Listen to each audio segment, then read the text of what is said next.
Hi, my name is David. I'm an alcoholic. I'm living life in recovery now, and I'm really thankful for that. In this video, we're going to talk about the third beatitude. Blessed are the meek, for they shall inherit the earth. And we start with the strangest thing, which is this.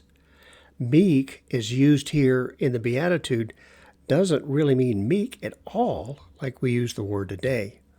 But right here up front, I'm going to tell you that the word fits wonderfully with AA, as long as we stick with its original meaning.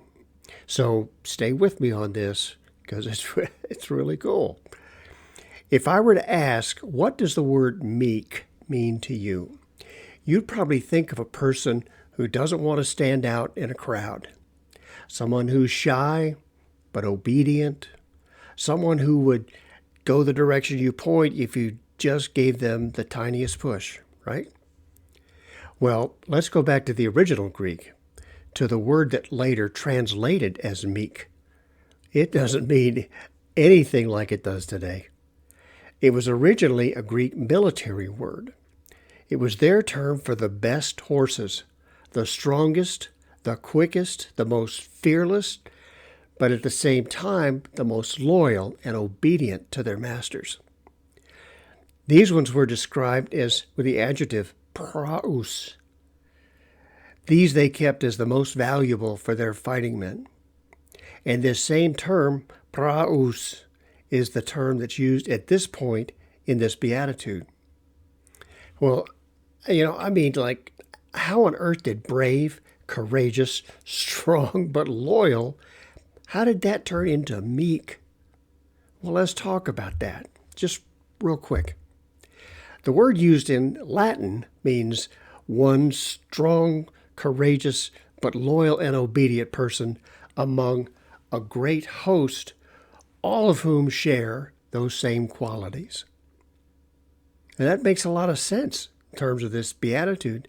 But the problem is the fly in the ointment, so to speak. The problem is that this same little Latin word also meant meek, but only when it was used in a completely different context. So, as the centuries passed, and the Bible spread across Europe, it finally made its way into the King James Bible of 1611, still as meek, but meaning what it means in present-day terms. And meek is how it's stayed ever since. So what we need to do, we need to stick with the original meaning because it leads us into the concept of virtue and leading the virtuous life, or we can say leading the righteous life. I gotta tell you, in researching materials for these 12-step spirituality projects, I've been astonished to learn the degree to which elements of Greek philosophy became incorporated into the early writings of the Christian era. Now, follow me on this. In that philosophy, the four key components of virtue were identified as prudence, justice, fortitude, and temperance. And here are some more important points. These Greek principles of virtue did not consist of a set code of specific laws, like thou shalt do this, or thou shalt not do this, or here's how you measure that. They weren't written that way. Instead, for the virtuous man, observing the law simply required following the dictates of virtuous reasoning in each circumstance of life. This concept insisted that a man should live by exhibiting the following moral characteristics. He or she should take action with virtuous intention. So it's like two folks could be seen to take the exact same action, but one could be doing it to steal or mislead or deceive others, while the virtuous person was doing it with the pure intention of helping his or her fellow man. You see, the right intention was just as important in terms of virtue as the act was in itself. The virtuous man would be one who always acted responsibly and who took responsibility for his actions. A virtuous man should be assertive, energetic, and creative in making the world a better place.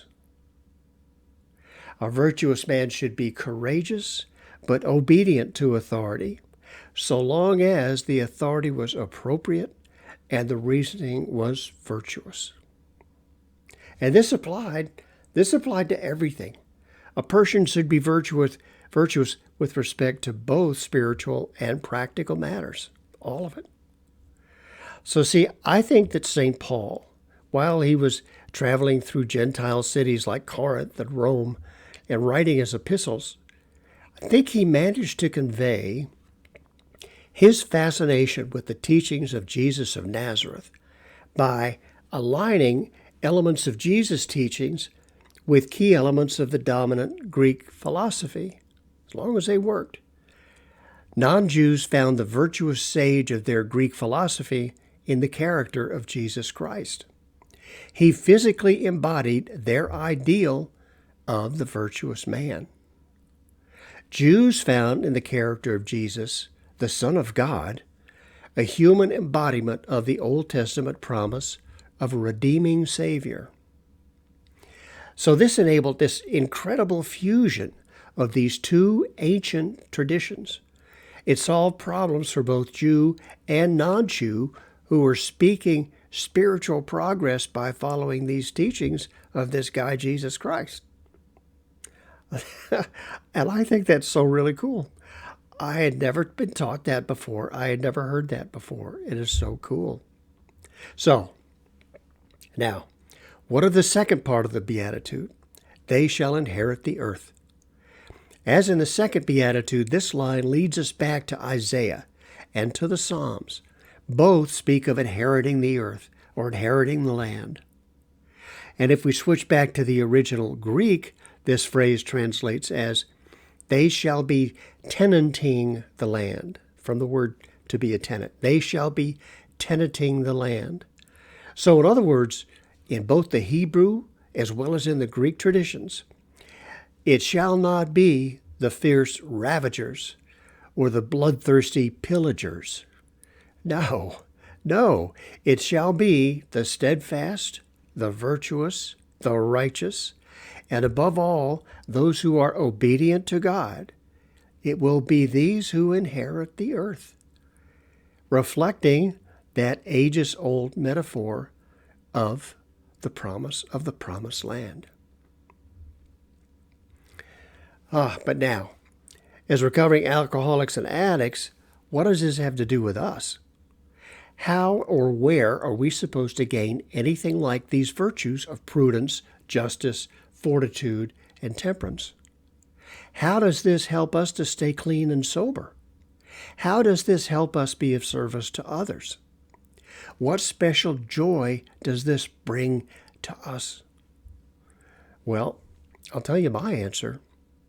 Remembering that these precepts of virtue that we should seek to follow, remembering that they do not consist of any written set of directions, we learn what we need to learn from our literature, but most of all, I believe we learn it from our meetings.